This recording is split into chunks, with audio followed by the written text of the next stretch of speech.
Apple's M3 Max chip just leaked and it's gonna be better than any of us ever imagined, myself included. And trust me, I had some high hopes and it looks like Apple is going to exceed them. Mark Gurman just leaked a brand new discovery from a third-party Mac app developer within test logs, destined for the new high-end 14 and 16-inch MacBook Pros. And the most shocking part from that leak is the actual core counts, with the M3 Max coming with an unprecedented 16 CPU cores, a huge upgrade from the current 12-core M2 Max with 33% more CPU cores. And in a minute, I'm gonna give you guys some performance estimates that are gonna blow your mind with some calculations that I'm gonna run to provide you guys with a ton of value. But first, I've gotta get into the craziest part of it all. I've been digging through some of Mark Gurman's old chip leaks,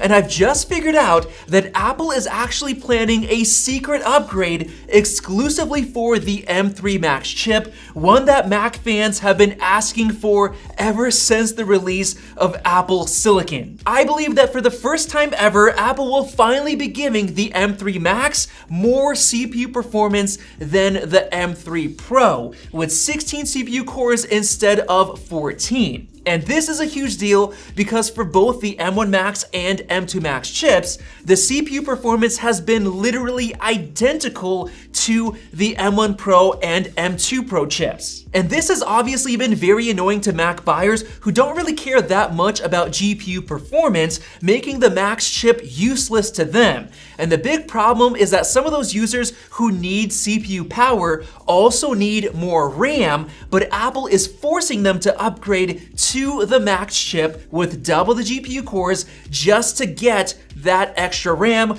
with no benefit at all to the actual CPU performance. But now, users who do programming, music production, photo editing, and much more will be salivating over the M3 Max because that chip will finally get more CPU performance over the regular M3 Pro. Now, if you don't believe me, let me show you my train of research and how I figured this out. A couple of months back in May, Mark Gurman leaked the core count of the M3 Pro chip with a 12-core CPU and an 18-core GPU, which all seemed pretty normal because we know that the M3 family of chips is all about TSMC's brand new 3nm chip technology that's gonna be much more efficient and have better performance per watt. But then, when I saw the latest M3 Max chip leak from Gurman showing off a massive 16 CPU cores, my initial impression was that the previous 12-core M3 Pro chip leak was simply wrong, seeing as there is a huge 4-core discrepancy between them. But then I noticed this. The M3 Pro chip that was found in developer log tests had 18 GPU cores, which is actually less than the current unbinned M2 Pro, which has 19 GPU cores. So why would Apple downgrade from 19 to 18 on the new M3 Pro? Well, it's because the M3 Pro chip that Mark Gurman found was actually the binned chip model destined for the base 14-inch MacBook Pro. Because if you look at the current base model, it does also have a binned chip, which means that some of the cores are disabled, with only 10 CPU cores versus 12 and 16 GPU cores compared to the full 19 that you get on the upgraded M2 Pro if you pay more. So this essentially means that Apple actually has another unbinned version of the M3 Pro with likely 20 GPU cores and likely 14 CPU cores that you can upgrade to, with 10 performance cores and 4 efficiency cores. But guess what the M3 Max chip has that you can't get on the M3 Pro? An extra 2 performance cores to bring it up to 16 CPU cores total that Mark Gurman just leaked, which will be packing a record 12 performance cores and 4 efficiency cores. So finally, the M3 Max will be getting a CPU performance upgrade over the M3 Pro, which is something that I thought Apple would do from the very beginning because it just makes sense to make the M3 Max better in terms of both CPU and GPU workloads. And because of that, I believe the M3 Max chips are gonna sell like hotcakes, now becoming much more desirable to everybody who needs more CPU power, and it's gonna be an absolute genius secret surprise when Apple reveals these chips sometime next year. And by the way, about the release date, they're likely gonna come sooner than we all expected because we just got a report from The Information saying that TSMC's 3nm chip yields have greatly improved from about 55%, which was absolutely terrible, and that caused the worries about the delays, up to around 70 to 80% yield right now, which basically tells us that we should expect the M3 chip this fall. And if we do get the M3 this fall, that means the M3 Pro and Max should be coming next year, either in the spring or summer at the latest. But now with all that said, let's get into the fun part, calculating and estimating the performance of the behemoth 16-core M3 Max chip. Now what we're gonna base this on is a leaked M3 chip benchmark from TechRev on Twitter, showing the Geekbench 5 scores as 2,500 for single core and 11,000 for multi-core. This basically represents a 29.2% boost in single core compared to the M2 chip, which honestly seems too good to be true because the M2 chip was only around 11.5% faster than the M1 in terms of single core performance. But of course, we are expecting the new 3nm chip technology to be a huge upgrade. But then TechRev came out and said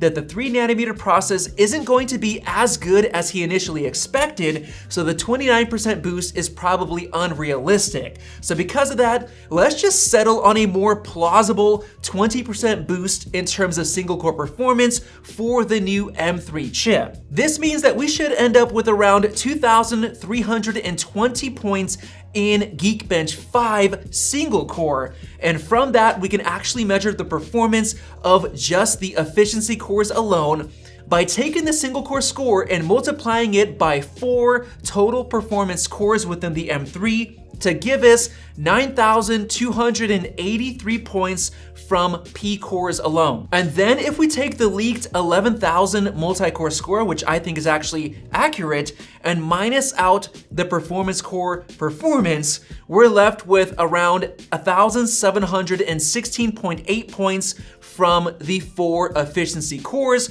or basically 429.2 from each E-core. So now let's use that estimated score information to calculate the performance of the M3 Max chip. First of all, one thing we need to note is that the M3 Max chip's single core performance is likely going to be a bit higher than the regular M3 chip, because just by looking at the current M2 Max, its single core performance is 6.88% higher than the M2 chip. So let's be a bit more conservative and apply a 5% boost to the single core score of the M3 Max compared to the M3, giving us an estimated score of 2,436.84 single core performance. And now with that said, let's move on to the multi-core calculations. In the past, with the M1 and M2 family of chips, I observed that as you added more performance cores, like with the Bind Pro and Max chips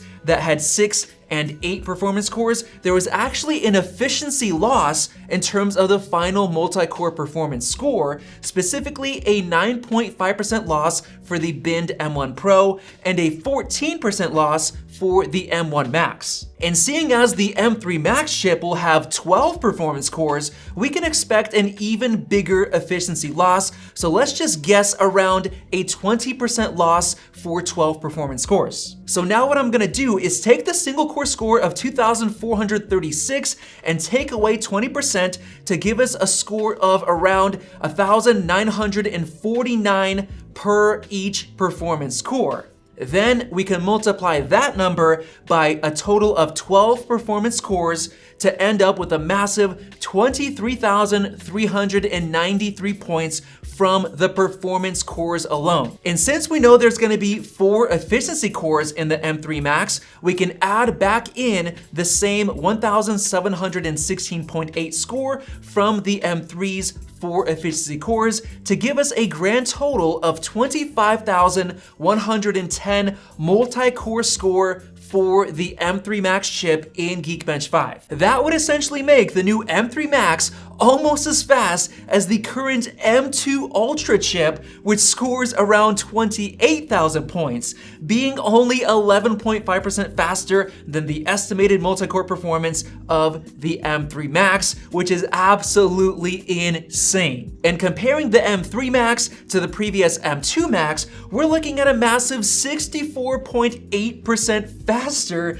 which is crazy, but it makes sense because of the new 3nm technology and the extra 4 performance cores. And now translating that estimated performance over to Geekbench 6 is quite difficult because it uses a new, more realistic testing model, but here are my own personal estimates. I'm thinking the M3 Max should score around 3,278 points in Geekbench 6's single core and a massive 20,024 points in multi-core, which is actually right behind the current M2 Ultra. And it's crazy to think that you're gonna get that much performance in a MacBook Pro chassis without even having to get the huge Mac Studio. It's just gonna be crazy. So with all that said, hopefully you enjoyed this video and my performance estimations. And if you did, go ahead and comment down below and subscribe right above and check out one of those 2 videos right over there. Thanks for watching, and we'll see you in the next video.